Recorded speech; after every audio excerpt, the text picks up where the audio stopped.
Olá, meu nome é Lília Mello, eu sou professora da Rede Estadual de Ensino aqui em Belém do Pará, no norte do Brasil, no coração da Amazônia. Falar sobre a necessidade de colocar as emoções dos alunos no processo de ensino-aprendizagem é, primeiramente, ter que contextualizar como se deu o início desse projeto. Ele se dá a partir de uma grande chacina em que os meus alunos são exterminados, familiares dos meus alunos são exterminados e conhecidos e vizinhos, porque moram no território onde eu atuo, foram exterminados. Então, a primeira pergunta que eu fiz foi como entrar em sala de aula com um conteúdo programático que não considerava essa chacina, que não considerava a perda dessas pessoas que são fundamentais na vida desses alunos.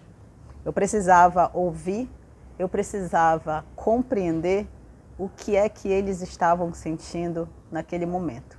E foi a partir dessa escuta que nós passamos a construir um trabalho de um programa, um plano de trabalho voltado para atender às demandas principais desses alunos e dessas alunas nesse contexto de extermínio e de perda.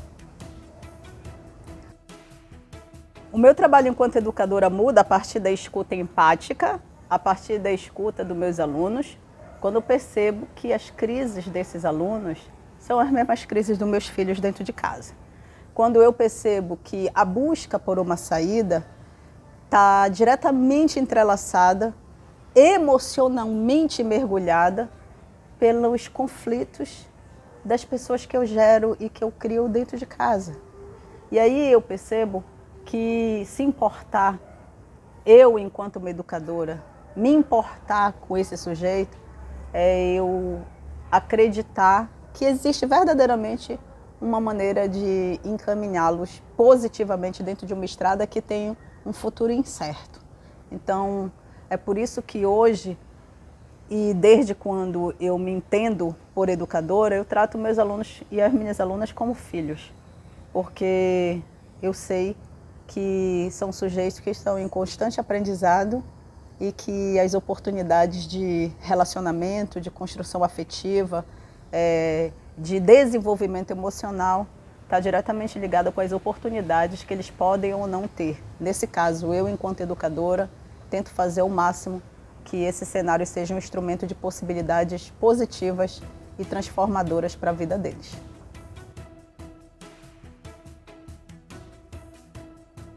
A relação deles muda comigo a partir do momento que eles compreendem que nós estamos no mesmo barco, que somos sujeitos com os mesmos conflitos, ou seja, pessoas em processo de construção constante, e que ninguém é dono de nada e ninguém sabe de nada.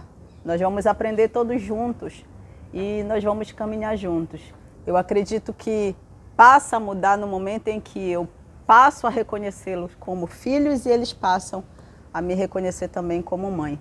Nós vamos construindo todos juntos, dentro da incerteza que é esse processo, mas também da confiança de que tudo vai dar certo, porque a gente está fazendo com muito amor, com muita responsabilidade, e a gente está dando o melhor que a gente tem dentro desse processo. Não tem como não dar certo.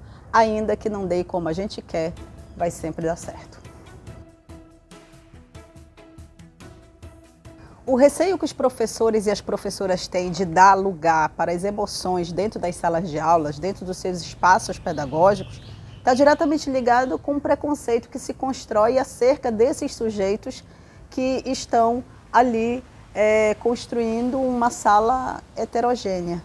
Então, muitas vezes, e mais uma vez enfatizo, escolas públicas situadas em periferias são ambientes que acolhem pessoas que já têm a falta de uma estrutura familiar, a falta de um planejamento financeiro, a falta de uma construção mais consolidada. Então, um educador e uma educadora quer um indivíduo sentado numa cadeira pronto e acabado, ou seja, sem crises, sem problemas, sem maiores demandas.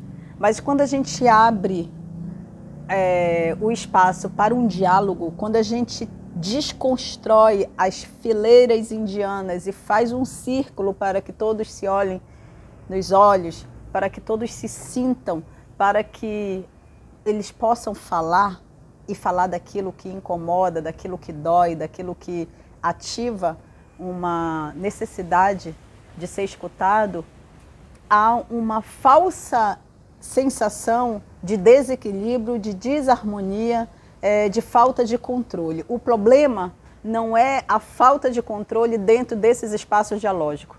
O problema está na falsa ideia de se ter controle quando se está num ambiente silencioso, quando se está num ambiente em que o professor diz qual momento deve ser dito, qual momento se deve falar e o que deve ser dito.